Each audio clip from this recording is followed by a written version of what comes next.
जय हिंद दोस्तों, स्वागत है आपका मेरे इस YouTube चैनल पर, जहां पर मैं आप सबों के बीच जंगल से, जंगली जानवरों से जुड़ी हुई घटनाएं और किस्से कहानियां आप सबों के बीच उपस्थित करता हूं।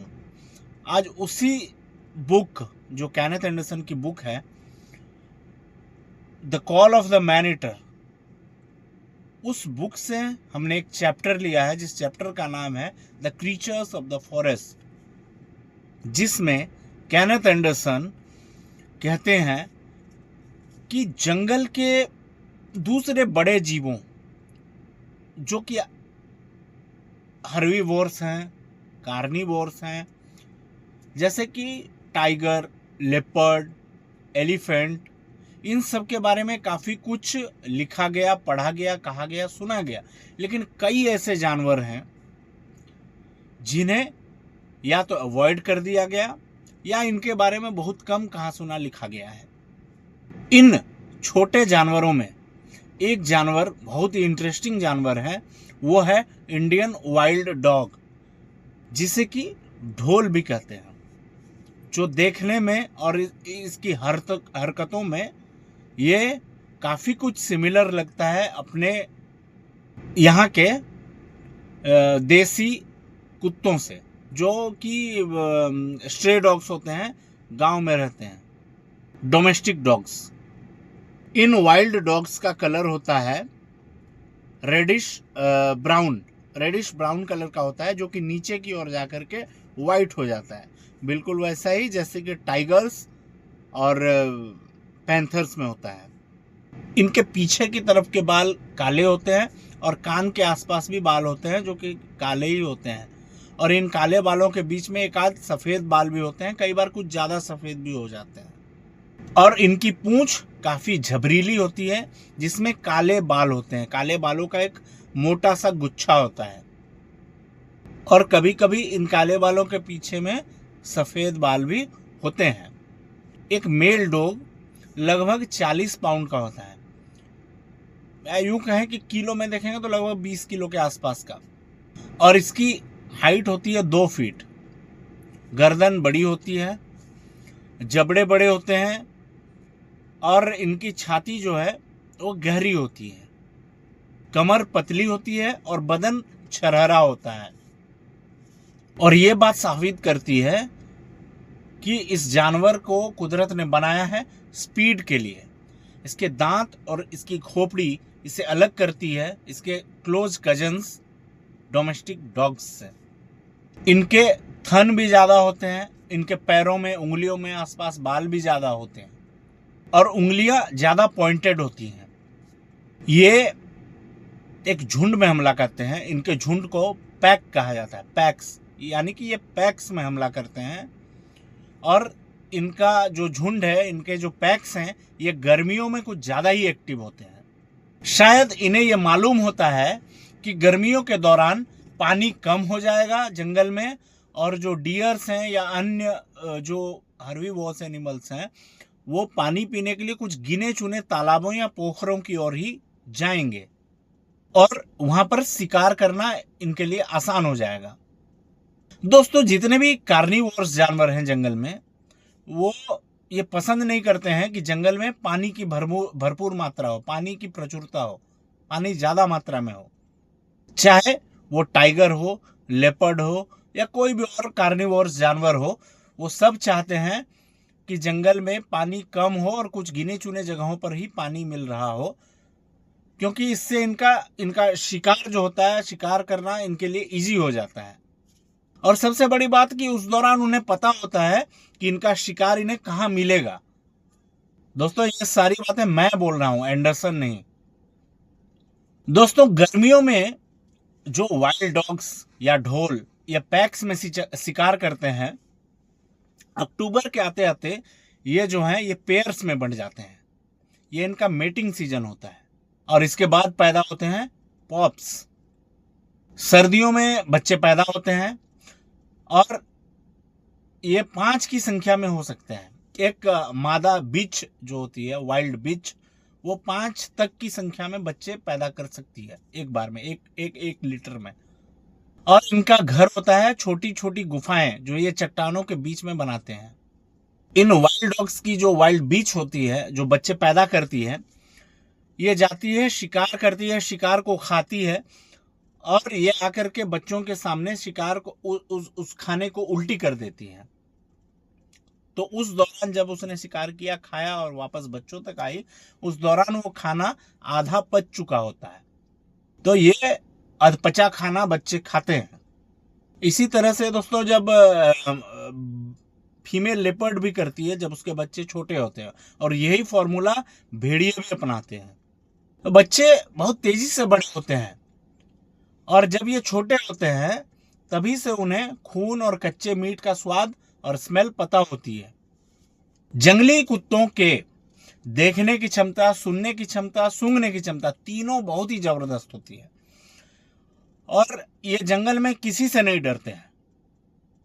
इन्हें जंगल के आप गुंडे मुंडे कह सकते हैं। ये जंगल में किसी भी जानवर पर अटैक कर देते हैं, यहां तक कि बाइसन के बच्चों पर भी, टाइगर पर भी, पैंथर पर भी। हालांकि ये एलिफेंट पर हमला नहीं करते हैं, हाथियों पर हमला नहीं करते हैं, ना ही ये इंसानों पर हमला करते हैं। ये इंसानों पर भी हमला नहीं करते हैं। ये सियार पर भी हमला नहीं करते हैं, हाइना पर भी हमला नहीं करते हैं, और बस्तियों के पास अगर ये आ जाए इनका पैक, तो ये डोमेस्टिक डॉग्स पर भी हमला नहीं करते हैं। शायद ये जैकॉल या हाइना को अपना क्लोज कजन मानते होंगे, ऐसा मुझे लगता है दोस्तों, एंडरसन को नहीं। ये भले ही हमने स्टोरी एंडरसन के बुक से ली हो, लेकिन कुछ कुछ मैं अपने विचार भी डाल रहा हूं इसमें, जैसा मुझे लगता है।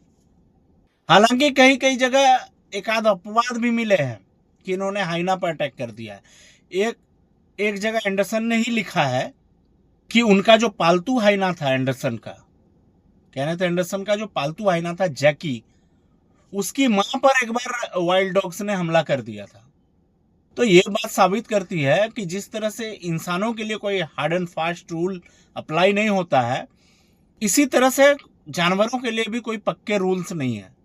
और एंडरसन ने एक और चीज का जिक्र भी किया है अपने बुक में, जिसमें वो कहते हैं कि उन्हें पता है कि आंध्र प्रदेश जो अभी का है, उसके चित्तूर जिले में एक टाइगर को जंगली कुत्तों ने चीथड़ों में, उसके माने टाइगर के उन्होंने चीथड़े उड़ा दिए थे, जंगली कुत्तों ने चीथड़ों में फाड़ दिया था। भले ही टाइगर ने उनके कई साथी को मार दिए थे।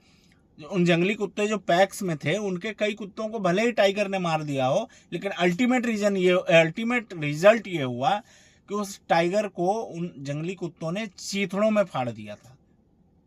और ये घटना केनेथ एंडरसन ने लिखी है अपनी book the 9 man eaters and 1 रोग में। यह बुक का नाम है, इसमें इन्होंने इस घटना का जिक्र किया है, द 9 मैन ईटर्स एंड 1 रोग। तो ये बात ये साबित करती है कि टाइगर जो सबसे ज्यादा ताकतवर साहसी जानवर है जंगल के अंदर, आक्रामक रहता है सबसे ज्यादा, वो भी कई बार अपनी लड़ाई मैदान से पहले ही अपने दिमाग में हार जाता है, जब उसे पता चलता है कि हमलावर जो हैं वो काफी, उनकी संख्या काफी ज्यादा है। पैंथर और बंदर तो खैर पेड़ों पर चढ़कर अपनी जान बचा लेते हैं इन वाइल्ड डॉग्स से, लेकिन टाइगर जो है वो कंफ्यूज हो जाता है कि क्या करें। कुत्ते, ये जो जंगली कुत्ते हैं, ये जब अपना अटैक करना पसंद करते हैं, वो समय होता है दिन का। आप मान लीजिए दिन के 10 बजे के आसपास से लेकर के शाम को 4-5 बजे तक। और अगर मतलब रात हो, तो चांदनी रात हो, तो कभी कभार इस तरह के अटैक वो करते हैं। लेकिन जब दिन का समय हो, गर्मी ज्यादा पड़ रही हो, तभी ये इनका फेवरेट टाइम होता है किसी जानवर पर अटैक करने का। और जब जंगली कुत्ते किसी अपने शिकार का पीछा कर रहे हो, तो ये बहुत ही पतली सीटी की सी आवाज निकालते हैं, और कई बार वो आवाज बर्ड्स के आवाज से मैच करती है, तो कंफ्यूजन क्रिएट करते हैं ये। वो जब किसी बड़े जानवर जैसे कि सांबर वगैरह का पीछा कर रहे हैं या मार रहे हैं, तो ऐसा होता है कि ये फुटबॉल टीम की रणनीति अपनाते हैं, जैसे पास देते हैं ना फुटबॉलर से एक दूसरे को बॉल, उस तरह से ये शिकार को पास देते हैं। इनका झुंड बड़ा होता है, 10 12 15 20 की झुंड में रहते हैं। मान लीजिए 8 से शुरू हो जाता है इनका झुंड, 4 5 6 7 8। तो ये बड़े जानवर को काफी दौड़ाते हैं, थका देते हैं। पहले कुछ उसका पीछा करेंगे, कुछ जो है वो दूर का रास्ता लेकर के जाएंगे, आगे से उसको घेरेंगे। जैसे कि मैंने कहा एक बार कि शेर जो होता है वो भी इसी तरह से शिकार करता है। कुछ शेर इसको पीछे से खदेड़ेंगे शिकार को, और कुछ घूम करके लंबा रास्ता लेकर के आगे इसका इंतजार करेंगे, और वो वहां से एक तरह से डकैती करेंगे, डाका डालेंगे। तो शिकार जो होगा वो कंफ्यूज हो जाएगा कि अरे यार ये तो इधर से भी आ गए, अब किधर जाऊं। तो इस तरह की परिस्थिति वो क्रिएट कर देते हैं। और इनके जंगली कुत्तों के अटैक करने का तरीका बहुत ही भयानक दर्दनाक होता है। ये अचानक से अटैक करते हैं और जिंदा शिकार को ही पीछे से खाना शुरू कर देते हैं। इसके जिंदा में ही इसके चीथड़े उड़ा देते हैं किसी जानवर के। जहां कहां से इसे नोचते हैं, किसी जानवर को जहां से मन किया वहां से नोचना शुरू कर देते हैं। आंखें, कान, पेट का निचला हिस्सा, टेस्टिकल्स, ये उनके फेवरेट स्पोर्ट्स हैं हमला करने का। एंडरसन कहते हैं कि एक बार एक सूखी नदी के किनारे बैठे थे जंगल में। बरसाती नदी थी, गर्मियों के दौरान वो सूखी पड़ी थी। वहां उस किनारे वो एक बार जंगल में जब कहीं जा रहे थे, जंगल के रास्ते वो क्रॉस कर रहे थे, तो एक बार सूखी नदी के किनारे बैठे थे। उस दौरान इन्होंने देखा कि एक फीमेल सांबर झाड़ियों से निकल कर के आई, और झाड़ियों से निकल करके जब वो आई तो इन्होंने देखा उसका चेहरा विकृत हो गया था, बिल्कुल भूत की तरह बना दिया था। उसकी आंखें नोच दी थी, आंखें बाहर की ओर निकली हुई थी, ये अंदाजे से दौड़ रही थी, उसकी आंखें निकल चुकी थी, चेहरे को नोच डाला था, इसकी पेट को फाड़ डाला था, इसकी आंतें लगभग 20 फीट पीछे तक घिसटती आ रही थी निकल करके शरीर से, और 2 वाइल्ड डॉग्स अभी भी इसके शरीर से झूले हुए थे, इसके नोच नोच के खा रहे थे। और वो फीमेल हिरण जो थी, सांबर डियर, वो दौड़ रही थी और ये कुत्ते उसके शरीर से लटके हुए घिसट रहे थे उसके साथ। ऐसे ही कई किस्से हैं जिसमें हिरण जो है, डियर्स, वो डर करके जंगली कुत्तों से गांव की ओर घुस गए हैं। उन्हें इंसान कम खतरनाक लगा इन जंगली कुत्तों से। हालांकि इंसान ने अपनी औकात दिखा दी है हर बार। इंसान इन कुत्तों से ज्यादा खतरनाक है, ये हर बार साबित कर देता है। वो इन हिरणों को मारकर खा जाता है और इन जंगली कुत्तों को भगा देता है। कई बार ऐसी घटनाएं हुई हैं। मार्मिक घटना, दर्दनाक घटना का जिक्र किया है एंडरसन ने। एक बार वो इसी तरह जंगल में बैठे थे तो उन्हें एक चीख सुनाई दी। एक चीख सुनाई दी सांबर डियर की, और वो चीख थी किसी से बचने की चीख। तो उन्होंने देखा कि एक सांबर डियर पानी में खड़ी है, एक तालाब में वो अपनी छाती तक डूबी हुई है, और क्योंकि वो इसलिए वो इतना अंदर तक घुस गई है क्योंकि वो बचना चाह रही थी जंगली कुत्तों से। जंगली कुत्तों का पैक तालाब के चारों ओर इसको घेर कर खड़ा है, और 2 जंगली कुत्ते तो इस तक पहुंच भी चुके थे। 2 जंगली कुत्ते इस तक पहुंच चुके थे और इसके गर्दन को, इसके पीठ पर चढ़ करके इसको गर्दन को काटना शुरू भी कर दिया था। एंडरसन वहां पहुंचे और इन्होंने 4 शॉट मारे अपने विंचेस्टर मैग्नम राइफल से, और वो जंगली कुत्ते उसके ऊपर से कूदे और वो भाग गए। सारे के सारे, पूरा पैक खाली हो गया। अब वो सांबर डियर अब भी पानी में खड़ी थी और एंडरसन की ओर आंसू भरी निगाहों से देख रही थी। अब एंडरसन उस तालाब के अंदर पहुंचे, हिरन के पास पहुंचे, और उन्होंने हिरन को एक थपकी दी। उन्हें यकीन था कि इनकी थपकी लगते ही वो हिरन वहां से भागेगी, लेकिन ऐसा कुछ भी नहीं हुआ। वो हिरन वहीं खड़ी रही और वो बुरी तरह से कांप रही थी डर के मारे। अब एंडरसन ने उसके गर्दन पर एक थपकी दी, गर्दन से लेकर के उसके पूरे पीठ पर हाथ फेरा। इन्हें लग रहा था कि इस तरह से करने पर वो इनकी ओर देखेगी, लेकिन वो हिरन थी कि इनकी ओर देखने का नाम ही नहीं ले रही थी। वो लगातार एकटक उस ओर देख रही थी जिधर को ये जंगली कुत्ते भागे थे। वो बहुत ही ज्यादा दहशत में थी। एक बार की बात है, एंडरसन अपनी कार से नॉर्थ कोयम्बटूर डिस्ट्रिक्ट में डिम्बम के पास अपनी कार से ट्रेवल कर रहे थे और रोड के सामने से इन्होंने देखा कि एक वाइल्ड बीच जंगली कुतिया ने क्रॉस किया। उसके पीछे पीछे उसके पप्स थे, बच्चे थे। अब चूंकि बच्चे साथ थे तो एंडरसन उस कुतिया पर गोली नहीं चला सकते थे, लेकिन फिर भी उन्होंने कार रोकी, उछल करके कार से बाहर निकला और दौड़ पड़े उस ओर जिस ओर को ये जंगली कुतिया और उसके बच्चे गए थे। थोड़ी दूर जाने पर इन्होंने देखा कि उन बच्चों ने, उन हाफ ग्रोन पप्स ने अपनी मां को छोड़ दिया और ये एंडरसन की चारों ओर आकर के जमा हो गए और इस तरह से घूमने लगे जैसे कि पालतू कुत्ते हों।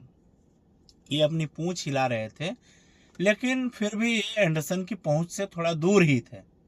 उन पपीज के फेस को देख करके ऐसा लग रहा था कि ये नया दोस्त बनाना चाह रहे हों, लेकिन हिम्मत नहीं कर पा रहे हैं। दूसरी ओर थोड़ी दूर खड़ी इनकी मां को भी कोई डर नहीं था एंडरसन को लेकर के। वो भी काफी रिलैक्स खड़ी थी। एंडरसन को यह बताया गया था कि अगर वाइल्ड डॉग्स के बच्चों को बचपन में ही पकड़ लिया जाए तो इन्हें पालतू बनाया जा सकता है और ये बहुत अच्छे पेट साबित होते हैं।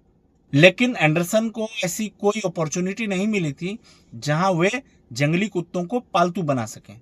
अब एंडरसन बताते हैं कि ये बहुत ही इंटरेस्टिंग और शॉकिंग फैक्ट है कि किसी भी जंगल में वाइल्ड डॉग्स की जो पॉपुलेशन है वो बहुत ही ज़्यादा फ्लक्चुएट करती है। कभी तो आप देखेंगे कि जंगल में वाइल्ड डॉग्स ही वाइल्ड डॉग्स हैं, जंगली कुत्ते ही कुत्ते भरे हुए हैं, और कभी एक भी आपको नहीं दिखेगा।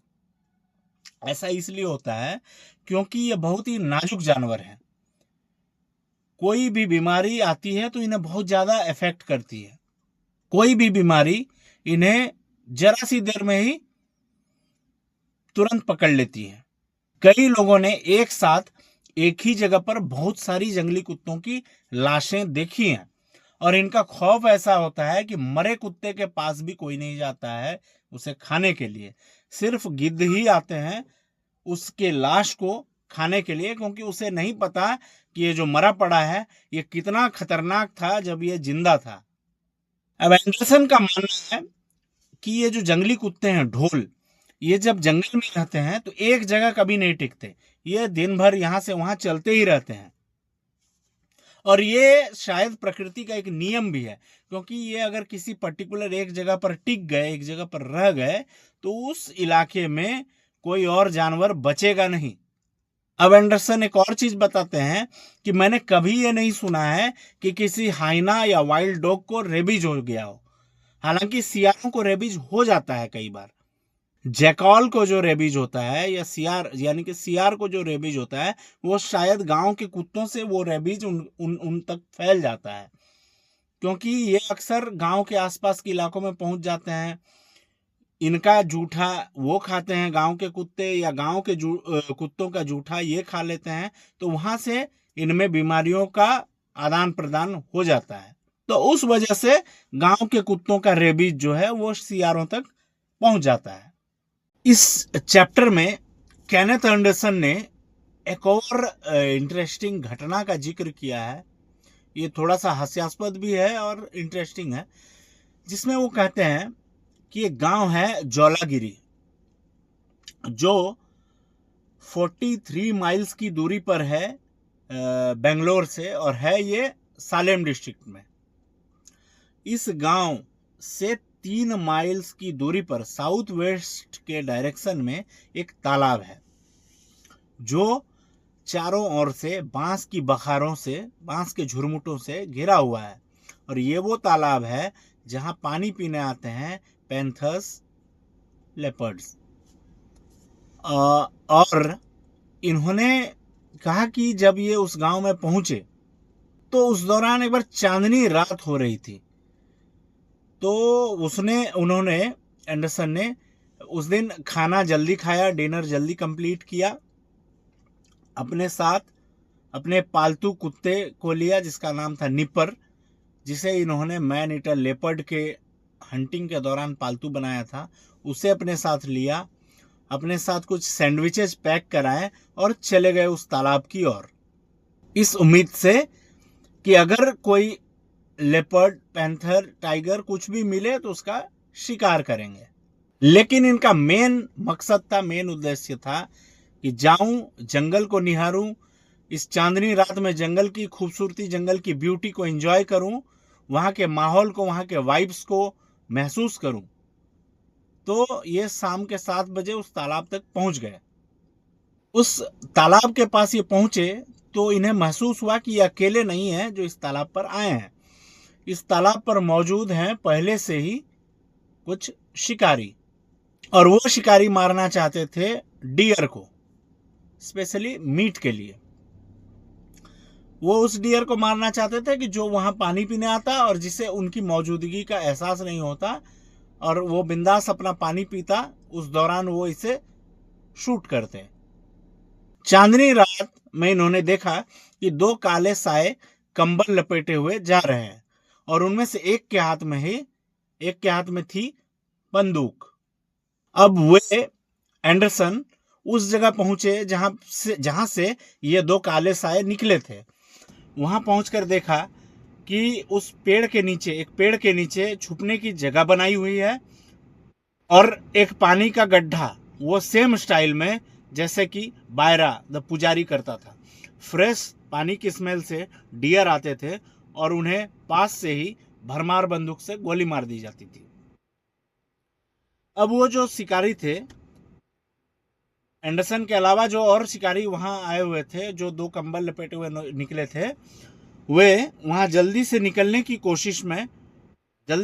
की हड़बड़ाहट में अपना इलेक्ट्रिक टॉर्च और साथ में अपना बारूद का डब्बा और लेड की गोलियां, जो कि उनके भरमार बंदूक में भरने की काम आती, वो वहीं छोड़ दिया था। अब उन सामानों को साइड में रख के अपने कुत्ते निपर को लेकर के वो वहीं छुप गए। तभी रात के 10 बजे के करीब इनके पालतू कुत्ते ने, निपर ने इन्हें थोड़ा सा अलर्ट किया, जैसे कि कोई आ रहा है। इन्होंने ध्यान से देखा तो एक मादा स्पॉटेड डियर, चीतल आ रही थी, और पीछे से जंगली कुत्ते, 5-6 जंगली कुत्ते आ रहे थे।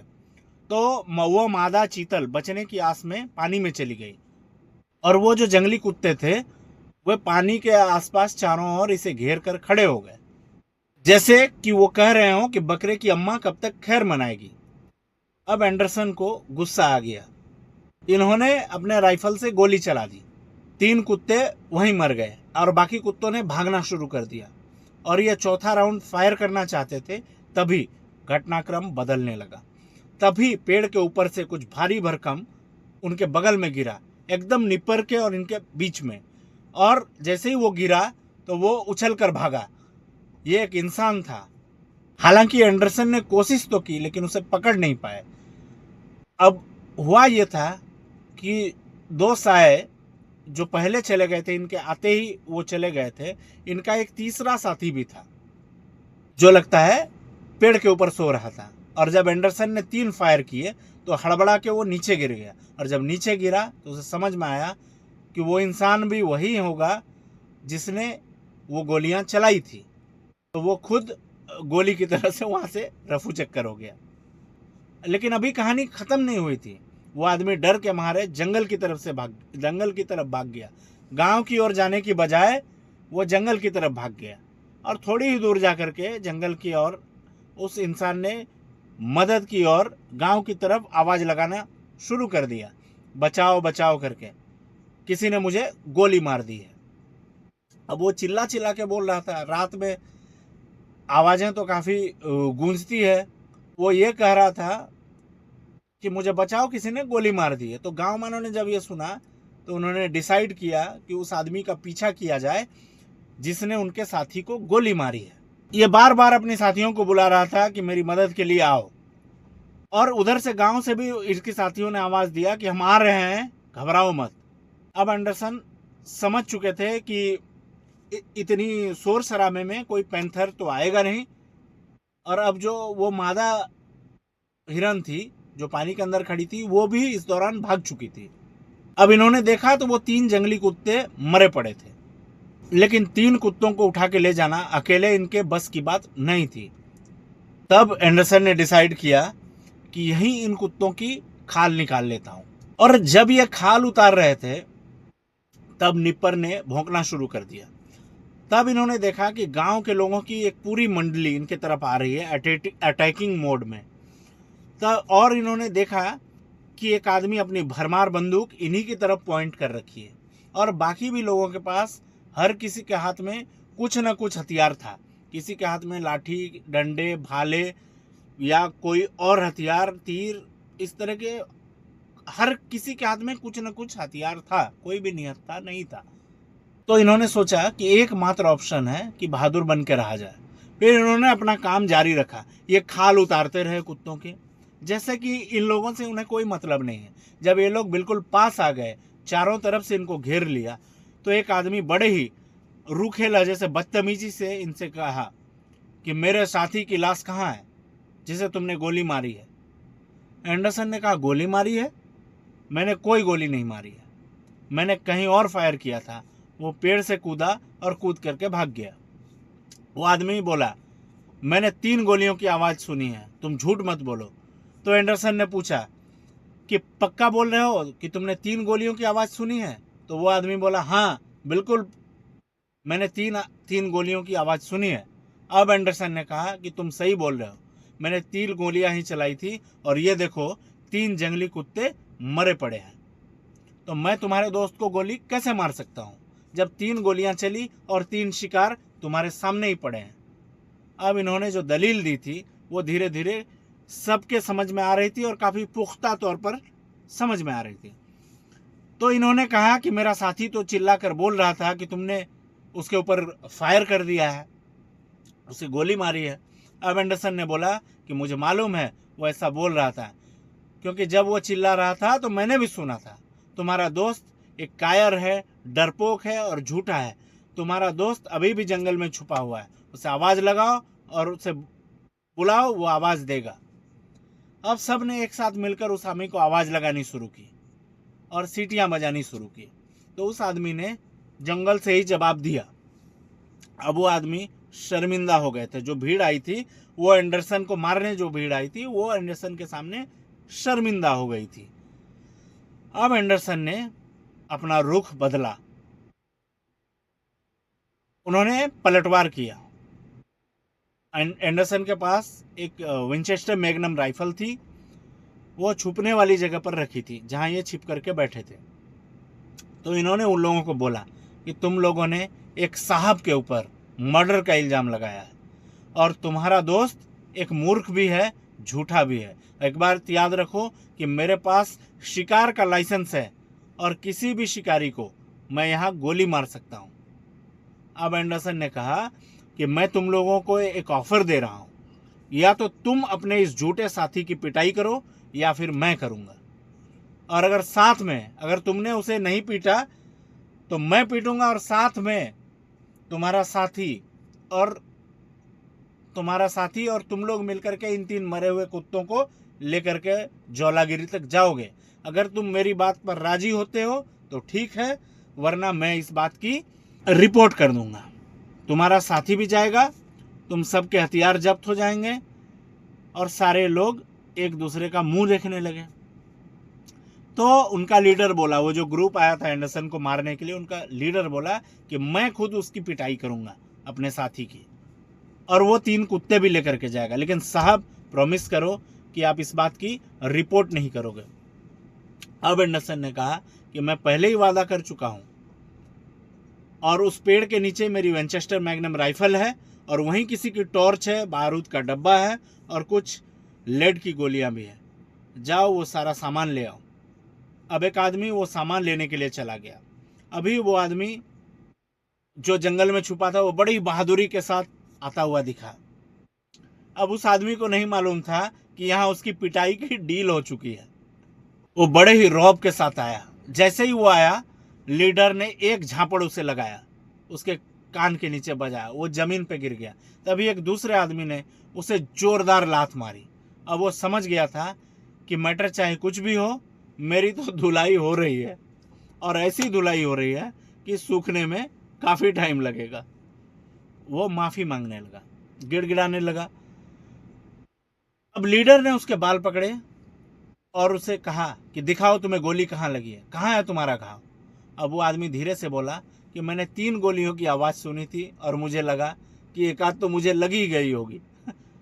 अब बाकी लोगों ने उसकी और पिटाई करी और रुक गए। उसकी पीठ पर 3 कुत्ते लादे और फिर एंडरसन की राइफल मांगी और वो भी उसके गले पर टांग दी। अब एंडरसन ने सोचा कि कुत्तों का वेट बहुत ज़्यादा है, कम से कम 20 किलो का एक कुत्ता होगा, 60 किलो तो कुत्तों का ही वजन हो गया। तो कहीं ऐसा ना हो कि ये आदमी गिर जाए और मेरी राइफल भी गिरा दे। तो उन्होंने वो राइफल खुद ले ली और बोले कि मेरी आदत है राइफल को कैरी करने की। अब ये जो नए दोस्त बने थे एंडरसन के, जो यहाँ तक एंडरसन का मर्डर करने के इरादे से ही आ गए थे, उनके साथ एंडरसन चले गांव की ओर और सुबह सुबह पहुंचे चौलागिरी और अपना रास्ता नापा। तो ढोल की इस जो ढोल के बारे में ये जो जानकारी दी इंडियन वाइल्ड डॉग्स के बारे में, एंडरसन ने अपनी book the call of the man eater और उसके चैप्टर क्रिएचर्स ऑफ फॉरेस्ट में। तो ये दोस्तों ये चैप्टर यहीं समाप्त हुआ और हमारा इस चैप्टर के साथ हमारा आज का ये वीडियो भी यहीं समाप्त हुआ। फिर हाजिर होंगे हम किसी नए वीडियो के साथ, किसी नए जानवर के बारे में जानेंगे।